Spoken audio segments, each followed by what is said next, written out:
Hello friends. അപ്പോൾ നമ്മുടെ ഇന്നത്തെ യാത്ര എന്ന് പറയുന്നത് അട്ടപ്പാടിക്കായിരുന്നു കേട്ടോ. നമുക്കൊരു എൻഗേജ്മെന്റ് ഉണ്ടായിരുന്നു. ഞങ്ങളുടെ തൊട്ടടുത്ത് താമസിക്കുന്ന അച്ഛയുടെയും അമ്മയുടെയും മകന്റെ എൻഗേജ്മെന്റ് ആയിരുന്നു കേട്ടോ. ഞങ്ങൾ അവരെ അച്ഛനമ്മ എന്നട്ട വിളിക്കാറുള്ളത്. അപ്പോൾ അട്ടപ്പാടി പുതൂര് വെച്ചിട്ടായിരുന്നു കേട്ടോ എൻഗേജ്മെന്റ് ഉണ്ടായിരുന്നു.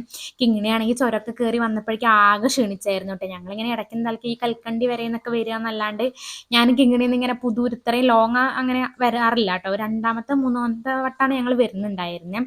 പിന്നെ അതവർക്ക് കുറേ ചടങ്ങും കാര്യങ്ങളൊക്കെ ഉണ്ടായിരുന്നു കേട്ടോ. ഇങ്ങനെയാണെങ്കിൽ ആകെ പറ്റ ക്ഷീണിക്കും ചെയ്തു. ആകെപ്പാടെ അവർക്ക് ഒരു തലക്കൊരു മപ്പായിരുന്നു. ഞാൻ പിന്നെ ഛർദ്ദിക്കാണ്ടിരിക്കാൻ ഓൾറെഡി ഗുളിക കഴിച്ചിട്ടാണ് വരുന്നത്, അല്ലെങ്കിൽ ഞാനും സൈഡായിട്ട് ഉണ്ടാവുമായിരുന്നു.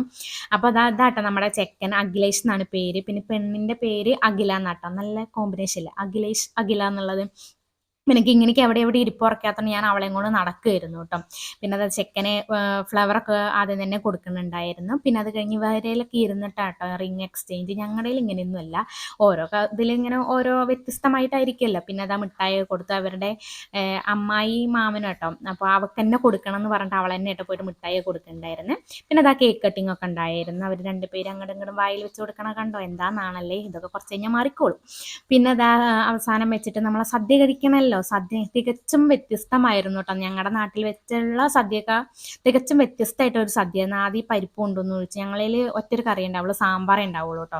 പിന്നെ രസം, മോര്, അങ്ങനത്തെ ഐറ്റംസ് ഒക്കെ ആയിരിക്കും. പിന്നെ ഓരോ വിഭവങ്ങളും ഞങ്ങൾക്ക് വ്യത്യസ്തമായിട്ടോ തോന്നി. പിന്നെ അടപ്രഥമനായിരുന്നു. അങ്ങനെ സദ്യ കഴിച്ച് ആകെ ക്ഷീണിച്ചിട്ടാട്ടോ പിന്നെ ചുരം ഇറങ്ങി വരുന്നുണ്ടായിരുന്നേ. അപ്പോൾ അത്രയല്ലോ കേട്ടോ ഇന്നത്തെ വീഡിയോ ഇഷ്ടപ്പെട്ടു.